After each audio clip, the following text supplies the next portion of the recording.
A very sweet good morning all of you. How are you? I hope you all are fine. Students, आज हम पढ़ेंगे group number 18. ठीक है, भी group number 15, 16, 17 हम cover up कर चुके हैं. We are only left with group number 18 और इसका रिवीजन एकदम सिंपल तरीके से करेंगे. और एग्जाम में मान के चलिए एक क्वेश्चन कंफर्म है कि ग्रुप नंबर 18 से क्वेश्चन आना है. ठीक है, इसमें सबसे छोटा ग्रुप है. ठीक है, और श्योरिटी है कि आता ही है इस ग्रुप से, तो हमें इस चीज को छोड़ना नहीं है. गिनती की 6 या 9 रिएक्शंस हैं. ठीक है, उनको याद रखने के लिए भी सिंपल तरीका मैं आपको बता दूंगी. तो इसको हम बहुत सिंपल तरीके से स्टडी करेंगे. तो भाई देखो, ग्रुप नंबर 18 को हम क्या बोलते हैं? नोबल गैसेस बोलते हैं. फिर चीजों को ना समझ के करना. ठीक है, नोबल गैसेस, रेक्टिफिकेशन नहीं करनी है हमें.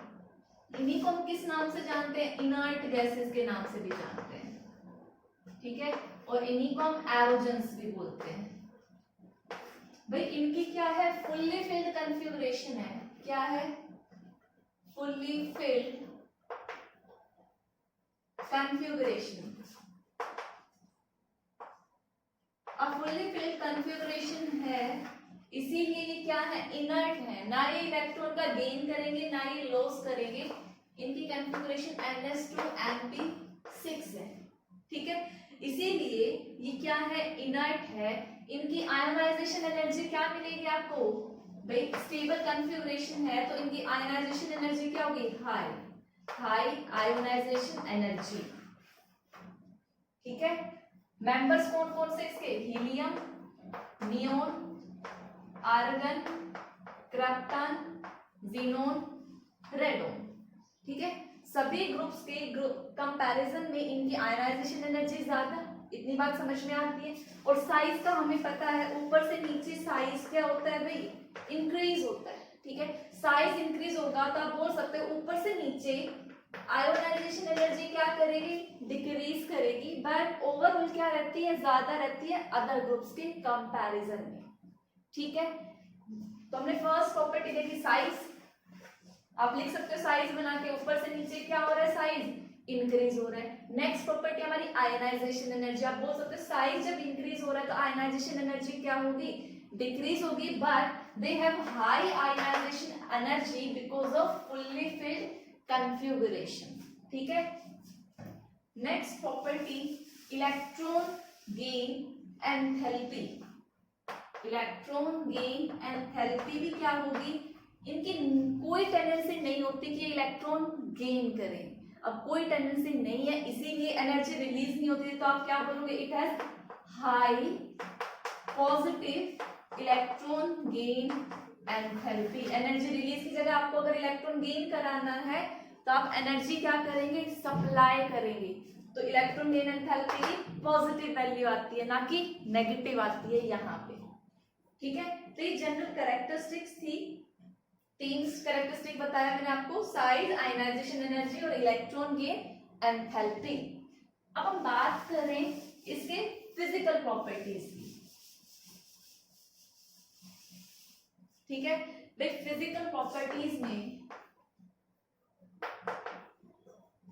ये क्या है? मोनो एटॉमिक गैस है. ठीक है, क्या है ये? Mono atomic gas. मीन जैसे भाई हीलियम ही रहेगा. He2 एग्जिस्ट नहीं करता. क्यों नहीं करता? ये क्लास 11th में आप केमिकल बॉन्डिंग में सीख चुके हो. हीलियम एक ही है. ठीक है, मोनो एटॉमिक. ऐसे नियॉन की फॉर्म में रहेगा, आर्गन ही रहेगा, क्रिप्टॉन Kr ही रहेगा. इट मींस ये क्या है? मोनो एटॉमिक है. मोनो एटॉमिक के साथ साथ ये क्या है? कलरलेस है. ठीक है, कोई कलर नहीं है. कलरलेस के बाद ये क्या है? ऑर्डरलेस है, कोई स्मेल नहीं है. ठीक है, ये है इनकी फिजिकल. और ऑर्डरलेस के साथ टेस्टलेस भी बोल सकते हो. ठीक है, तो ये इनकी क्या है? कुछ फिजिकल प्रॉपर्टीज मैंने बताई. अगर मैं इनकी वाटर में सॉल्युबिलिटी की बात करूं तो स्पेरिंगली सॉल्युबल है. Means slightly soluble in water. Sparingly का मतलब यही होता है, SPARANGL, sparingly soluble in water. ठीक है भाई, नेक्स्ट प्रॉपर्टी जो है हमारी इनका मेल्टिंग बॉइलिंग पॉइंट क्या होता है? Low. Low melting point and boiling point. क्यों होता है? रीजन भाई इनके बीच में जो फोर्स ऑफ अट्रैक्शन ना वो वीक है, स्ट्रॉन्ग नहीं है। भाई दो मॉलिक्यूल्स के बीच में, एक हीलियम यहाँ है, दूसरे हीलियम के बीच में क्या है? वीक फोर्स ऑफ अट्रैक्शन है। और वो भी weak dispersion force of attraction बोल सकते हो, weak van der Waals force of attraction बोल सकते हो, आपकी मर्जी। Weak dispersion force of weak dispersion forces है, ठीक है। अब वीक फोर्सेस होंगे तो इनके मेल्टिंग बॉइलिंग पॉइंट आपको क्या मिलेंगे? कम मिलेंगे, ठीक है। तो ये तो थी जनरल बात फिजिकल प्रॉपर्टीज की। अब हम बात करेंगे इसके केमिकल प्रॉपर्टीज की। यहाँ तक तो हमें कुछ याद रखने की जरूरत ही नहीं थी, बेसिक नॉलेज थी जो आप लोगों को मालूम थी, ठीक है। बच्चों वाली बातें थी ये सारी, तो आप पहले इसको नोट डाउन कर सकते हो प्रैक्टिस के लिए। केमिकल प्रॉपर्टीज में बेसिकली किसके साथ डील करता है? भाई गेन या लॉस ऑफ इलेक्ट्रॉन, कैसे बॉन्ड फॉर्मेशन होगी, मींस बेसिकली इलेक्ट्रॉन से लेना देना है। जब इनकी कोई टेंडेंसी ही नहीं है इलेक्ट्रॉन लॉस करने की या गेन करने की, तो बताओ भाई केमिकल प्रॉपर्टीज किस बात से होगी? इट मींस आप क्या बोल सकते हैं? केमिकली क्या है? इनर्ट है। क्यों है? रीजन आपको पता है, because of stable electronic configuration. ये किसी के साथ रिएक्ट नहीं करते, they do not react.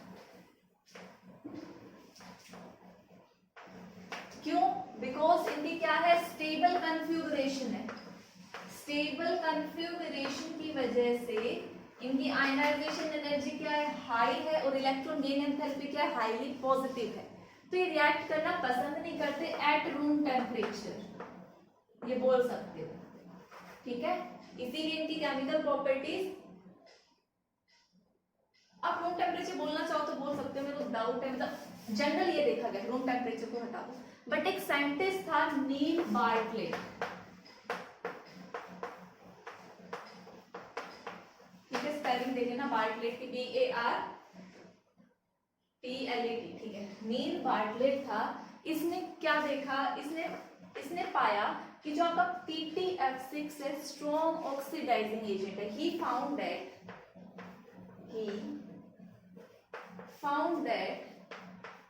PTF6 क्या है? स्ट्रॉन्ग ऑक्सीडाइजिंग एजेंट है, ठीक है। और इसने रिएक्ट कराया PTF6 को ऑक्सीजन के साथ, O2 के साथ। PTF6 है, ये strong oxidising agent, it means ये O2 को क्या करेगा? ऑक्सीडाइज करेगा, और ये कॉम्प्लेक्स बना देता है O2 प्लस PTF6। इसने सबसे पहले ये देखा, ठीक है। और जो आपका ये जो PTF6 है, ये आयोनिक सॉलिड, ये F नेगेटिव, ये एक आयोनिक सॉलिड है। इतनी बातें समझ में आई, ठीक है। अब इसने देखा कि जो ऑक्सीजन है ना, आपको नजर आ रहा है कि ऑक्सीजन यहाँ जीरो ऑक्सीडेशन से O2 प्लस में गया है, इट मींस इसका क्या हुआ है? ऑक्सीडेशन हुआ है, इसीलिए क्या है? स्ट्रॉन्ग ऑक्सीडाइजिंग एजेंट है। इतनी बात समझ में आई। उसने PTF6 को O2 के साथ रिएक्ट कराया, और एक इस कॉम्प्लेक्स की फॉर्मेशन होती है, इसमें O2 का क्या हुआ है? ऑक्सीडेशन हुआ है, ठीक है। हमने इतनी बातें देख ली। अब देखते हैं आगे इसने क्या काम किया। आगे इसने बोला भी जो ऑक्सीजन की O2 की जो आयोनाइजेशन एनर्जी है, O2 की जो आयोनाइजेशन एनर्जी की वैल्यू है वो 1170 किलो जूल पर मोल है, ठीक है। सॉरी 75, जिनोन की 1170 है। जिनोन की आयनाइजेशन एनर्जी इसको मिली 1170 किलो जूल पर मोल। इतनी बात समझ में? जब देखो भाई ऑक्सीजन की आयनाइजेशन एनर्जी इतनी ज्यादा थी, तब भी वो PTF6 के साथ रिएक्शन शो कर रहा है, तो कहीं ना कहीं जिनोन की तो क्या है? थोड़ी बहुत कमी है, या आप अप्रोक्सीमेट सेम बोल सकते हो। तो जिनोन भी क्या शो करना चाहिए? इस टाइप की रिएक्शन शो करना चाहिए, ये इसके माइंड में आया, ठीक है। तो इसने बोला कि इसने रिएक्शन कराई जिनोन की, जो कि एक नोबल गैस थी, इसने PTF6 के साथ रिएक्ट कराया। इसने भी क्या किया? एक कॉम्प्लेक्स बनाया Xe पॉजिटिव PtF6। यहाँ पे आप देख रहे हो भाई, यहाँ पे इसका क्या हुआ है, ऑक्सीडेशन, इसने ऑक्सीडेशन किया है, लॉस ऑफ इलेक्ट्रॉन किया है, ठीक है। और ये जो सॉलिड बना ना, ये रेड कलर का सॉलिड बना, रेड सॉलिड। तो इस एक्सपेरिमेंट के बाद, इस रिएक्शन के बाद नोबल गैसेस के क्या मालूम हुए कि वो भी रिएक्शन शो करती हैं। अर्लियर क्या था, नोबल गैसेस किसी के साथ रिएक्ट नहीं करती, बट नील बार्टलेट एक ऐसा साइंटिस्ट था जिसने नोबल गैसेस की रिएक्टिविटी के बारे में बताया। तो एग्जाम में क्वेश्चन आ सकता है क्या, कि किस साइंटिस्ट ने बताया इनकी रिएक्टिविटी के बारे में, ठीक है। कौन सी नोबल गैस ली गई थी, जिनोन। जिनोन ही रिएक्टिव है, ठीक है। बहुत सारे जिनोन के कॉम्प्लेक्सेस मिले हैं, कंपाउंड मिले हैं, ठीक है भाई। नोबल गैसेस में आप देखो तो helium, neon, argon, krypton, xenon. Radon तो रेडियो एक्टिव है, ये लार्ज साइज है तो थोड़ा बहुत मतलब ये टेंडेंसी रख सकता है लॉस ऑफ इलेक्ट्रॉन की, ठीक है। ऊपर वालों का कम नहीं मिलेगा देखने को, इसीलिए जिनोन के कॉम्प्लेक्सेस बनते हैं, ठीक है। तो आपसे मेटल पूछ सकता, सॉरी नोबल गैस का नाम पूछ सकता है कि जो नील बार्टलेट ने स्टडी की थी वो किसके ऊपर की थी, ठीक है। और आइडिया कहाँ से आया, उसने देखा, उसने इसकी आयनाइजेशन एनर्जी और इसको दोनों को कंपेयर करके देखा, जब सोचा कि ये इसको ऑक्सीडाइज कर सकता है तो जिनोन तो हो ही सकता है। और इसका आपको कलर याद रखना है कि रेड सॉलिड आपको कलर मिला था। तो इसके बाद हम क्या पढ़ेंगे भाई, जब जिनोन के कंपाउंड कर सकते तो अब हम क्या पढ़ेंगे, जिनोन के कौन कौन से कॉम्प्लेक्स फॉर्मेशन है, कौन क्या प्रॉपर्टीज है उनकी, क्या उनकी प्रिपरेशन क्या है, ठीक है, और उनके स्ट्रक्चर क्या है। तो आप पहले ये चीजें जो मैंने पॉइंट्स बोले वो पॉइंट्स आपको नोट डाउन करने हैं, ठीक है, काफी इंपॉर्टेंट है वो सब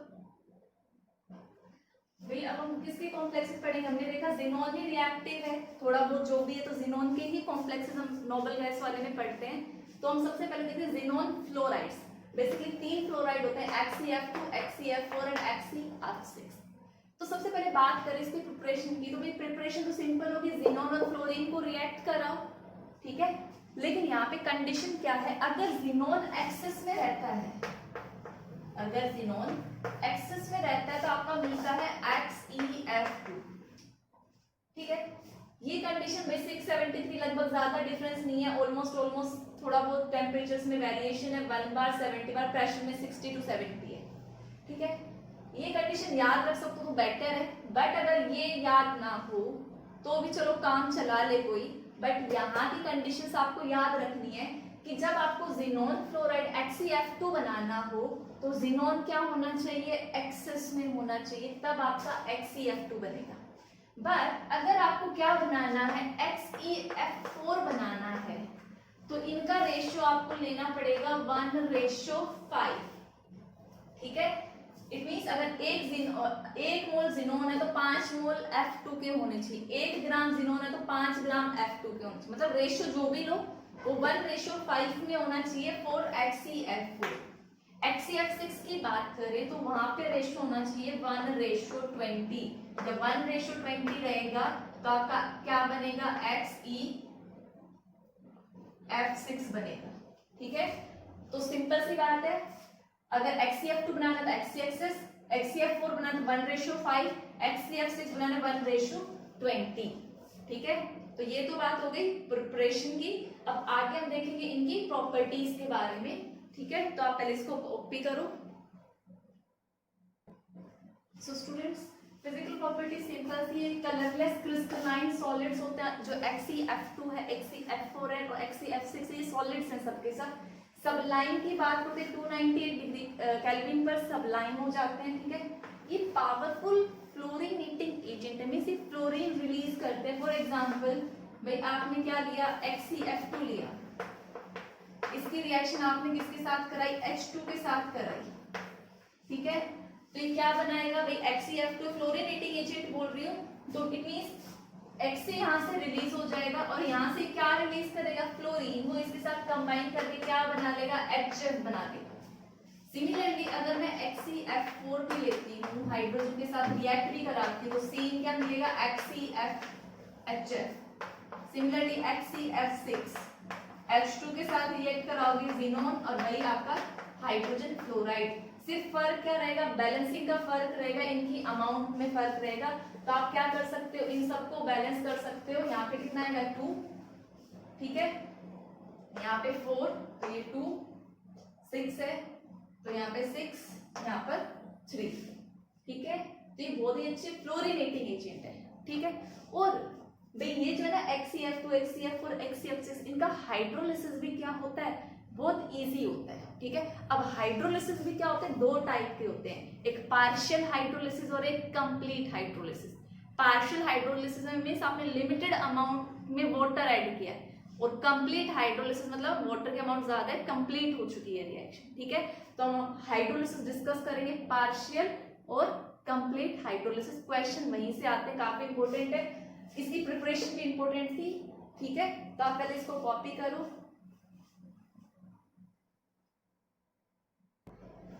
बच्चे अगर अब हम बात करें हाइड्रोलिसिस की, जैसा कि मैंने बताया था, तो पहले हम डिस्कस करें कंप्लीट हाइड्रोलिसिस की। जो भी हो ये इजीली क्या करता है, हाइड्रोलिसिस की रिएक्शन शो करता है, मतलब वाटर के साथ रिएक्शन शो करता है। तो देखो इसकी अगर बात करें ज़ेनॉन फ्लोराइड की, तो वाटर के साथ रिएक्ट करके भैया HC देगा, ये HF रिलीज करेगा क्योंकि फ्लोरीनेटिंग एजेंट, और साथ में यहाँ क्या रिलीज करेगा, O2 रिलीज करेगा, ठीक है। वहीं पे अगर XCF6 की बात करूं तो ये क्या रिलीज करेगा, XCO3 रिलीज करेगा और साथ में HF रिलीज करेगा, ठीक है।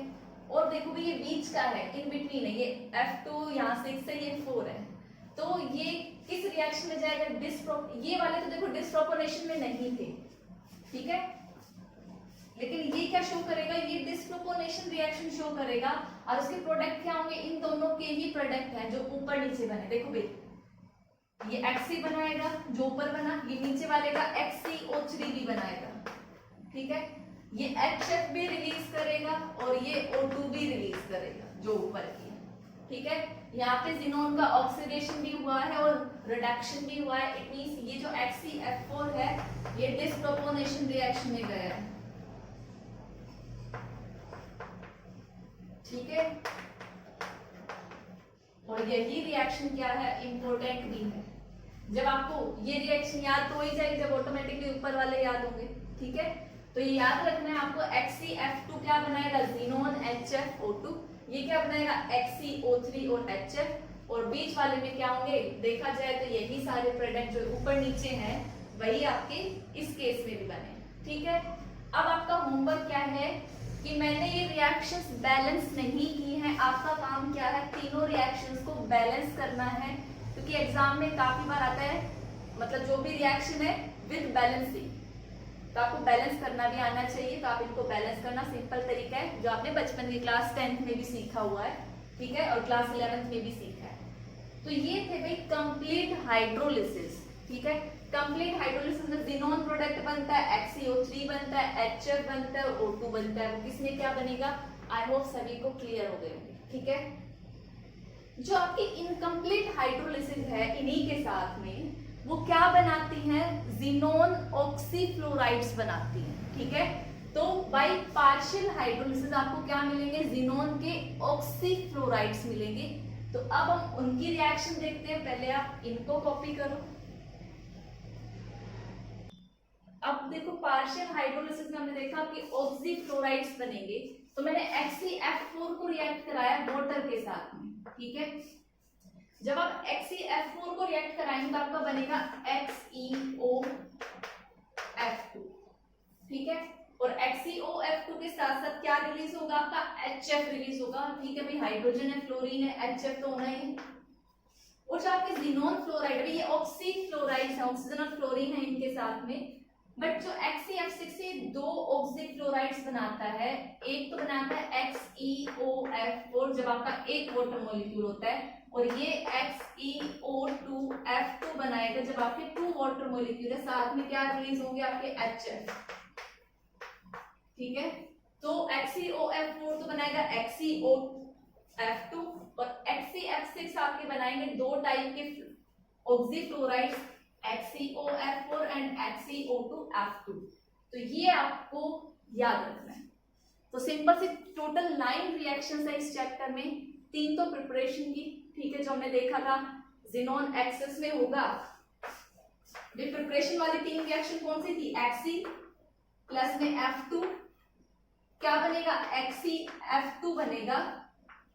कब? जब ये वाली चीज एक्सेस में थी। अगर ये रेशो 1:5 हो जाता तो XeF4 और ये रेशो 1:20 हो जाता है तो XeF6।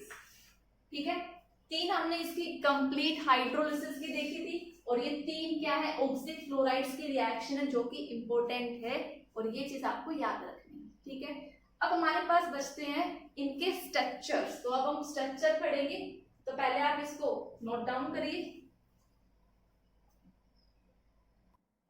स्ट्रक्चर्स डिस्कस करने से पहले एक छोटा सा पॉइंट शायद मैंने स्किप कर दिया होगा या मेरे माइंड से निकल गया, बट सडनली एक स्ट्राइक किया।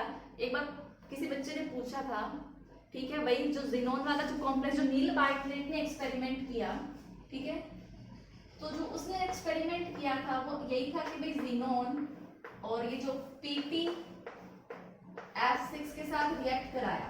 ठीक है, हमें क्या मिला? हमें Xe पॉजिटिव PP(F6) मिला, जिसको हम क्या बोल रहे हैं? रेड कलर का सॉलिड बोल रहे हैं। ठीक है, और प्लैटिनम फ्लोराइड के जो वेपर्स हैं इनका कलर कैसा होता है? डीप रेड कलर के ये वेपर्स होते हैं, डीप रेड वेपर्स होते हैं। ठीक है, बट काफी देखो ये एक्सपेरिमेंट यहाँ नहीं रुका, इसको फर्दर क्या किया गया? देखो यहाँ तक भी ठीक है, काफी बुक्स में आंसर आपको यहाँ तक मिलेगा। ठीक है, कि जिनोन के कॉम्प्लेक्स बन गए, बट आगे इसको क्या किया गया? दोबारा PTF6 के साथ अगर हम रिएक्ट कराते हैं 25 डिग्री सेल्सियस पे, ठीक है, तो ये क्या बनाता है? ये XeF पॉजिटिव और ये XeF6 नेगेटिव कॉम्प्लेक्स बनाता है फर्दर रिएक्ट कराने के बाद में। ठीक है, इसको अगर हम फिर से रिएक्ट करा दें, इस चीज को अगर हम फिर से रिएक्ट करा दें किसके साथ?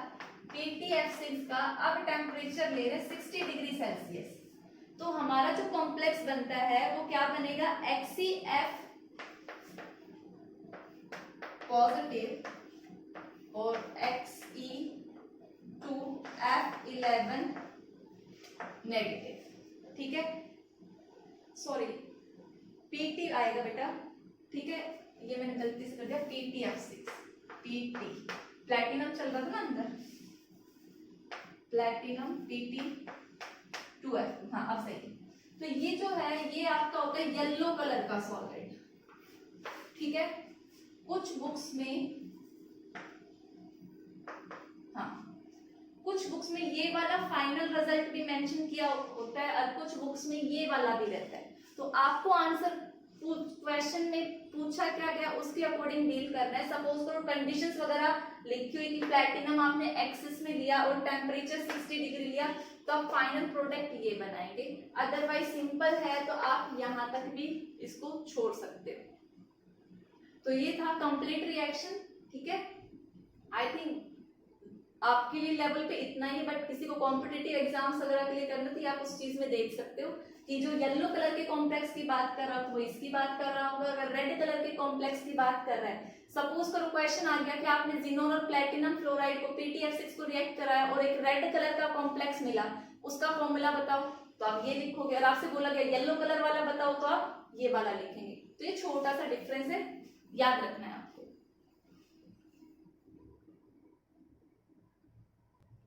स्टूडेंट्स देखो अब स्ट्रक्चर्स, मैंने कुछ जिनोन के ऑक्साइड्स लिखे हैं, कुछ ऑक्सिक फ्लोराइड्स लिखे हैं। एग्जाम में किसी का भी डायग्राम आ सकता है, फॉर श्योर है। ठीक है, सो डायग्राम ड्रॉ करने का, इनकी हाइब्रिडाइजेशन बताने का अपना वही तरीका, बहुत सिंपल सा तरीका। मुझे तो ये पार्ट बहुत अच्छा लगता है। ठीक है, आप भी समझने की कोशिश कीजिएगा, आपको भी मजा आएगा करने में। देखो हाइब्रिडाइजेशन निकालेंगे तो हाँ, सेंटर एटम में कितने वैलेंस इलेक्ट्रॉन है भाई? नियोन में 8 होते हैं और प्लस में फिर हम क्या लेते हैं? मोनोवैलेंट लेते हैं, बाईवैलेंट नहीं लेते। तो ऑक्सीजन को काउंट करेंगे ही नहीं, ना कोई पॉजिटिव चार्ज है ना कोई नेगेटिव चार्ज है, और कुछ बचा नहीं, तो 4 आया। 4 है तो हाइब्रिडाइजेशन क्या होगी आपकी? sp3। अब 4 में आपके 3 बॉन्ड पेयर है, 3 ऑक्सीजन अटैच्ड है, 3 बॉन्ड पेयर, और एक क्या है आपका? Lone pair. सो एक 4 होते शेप टेट्राहेड्रल। टेट्राहेड्रल तो यहाँ नहीं होगी, यहाँ क्या होगी? Distorted tetrahedral. किसकी वजह से? लोन पेयर की वजह से। और ये ऑक्सीजन क्या बनाएगा भाई, डबल बॉन्ड। तो शेप इसकी क्या हो गई, पिरामिड। ठीक है, सिंपल सा स्ट्रक्चर था। सिमिलरली इसको देखेंगे हाइब्रिडाइजेशन में, हाफ, जिनोन में कितने इलेक्ट्रॉन 8, बाईवैलेंट को काउंट नहीं करेंगे, मोनोवैलेंट कितने हैं 2, यहाँ पर कितनी आएगी 5 होती है, तो हाइब्रिडाइजेशन sp3d होती है। ठीक है, ज्योमेट्री की बात करूं तो 5 के लिए TBP होती है, ट्राइगोनल बाइपिरामिडल। ठीक है, बट यहाँ 5 में देखो भाई कितने बॉन्ड पेयर शामिल है, एक ऑक्सीजन और 2 फ्लोरीन, 3 बॉन्ड पेयर शामिल है, और एक क्या है आपका लोन पेयर। 5 चीजें हैं, 2 लोन पेयर है, तो देखो भाई ये xenon, 2 lone pair equatorial position पे आएंगे। ठीक है, most electronegative element axial position पे जाएगा, और ये आपका डबल बॉन्ड O। ठीक है, तो ये आपकी XeOF2 की शेप हो गई। ठीक है, इस शेप को क्या बोलेंगे भाई, टी शेप। ज्योमेट्री कौन सी है, TBP। सिमिलरली XeOF4 हाइब्रिडाइजेशन करोगे हाफ, बैलेंस शेल में 8 इलेक्ट्रॉन, ऑक्सीजन के बाईवैलेंट है, काउंट नहीं करेंगे, कितना आएगा 4 के लिए हाइब्रिडाइजेशन sp3, 4 में 4 ही बॉन्ड पेयर है, तो मतलब टोटल 4 बॉन्ड पेयर है। शेप क्या होगी, टेट्राहेड्रल, ज्योमेट्री क्या होगी टेट्राहेड्रल, और शेप भी क्या होगी अब टेट्राहेड्रल। जिनोन के पास 4 ऑक्सीजन। ठीक है, नेक्स्ट है हमारा XeOF4। भी ये पार्ट बहुत सिंपल सा है, एक बार आपको सीखना चाहिए था, जिसने 11th क्लास में अच्छे से सीखा होगा। 11th क्या, मैंने भी आपको इतनी बार करवा दिया है, अब तो प्रैक्टिस हो गई होगी। जिनोन हाफ,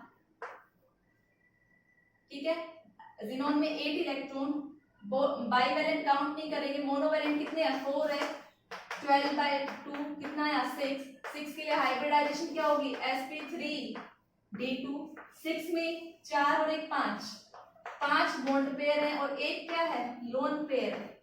जब 6 होता है तो ज्योमेट्री कौन सी होती है, ऑक्टाहेड्रल, बट यहाँ ऑक्टाहेड्रल तो नहीं बचेगी, डिस्टोर्शन आएगा।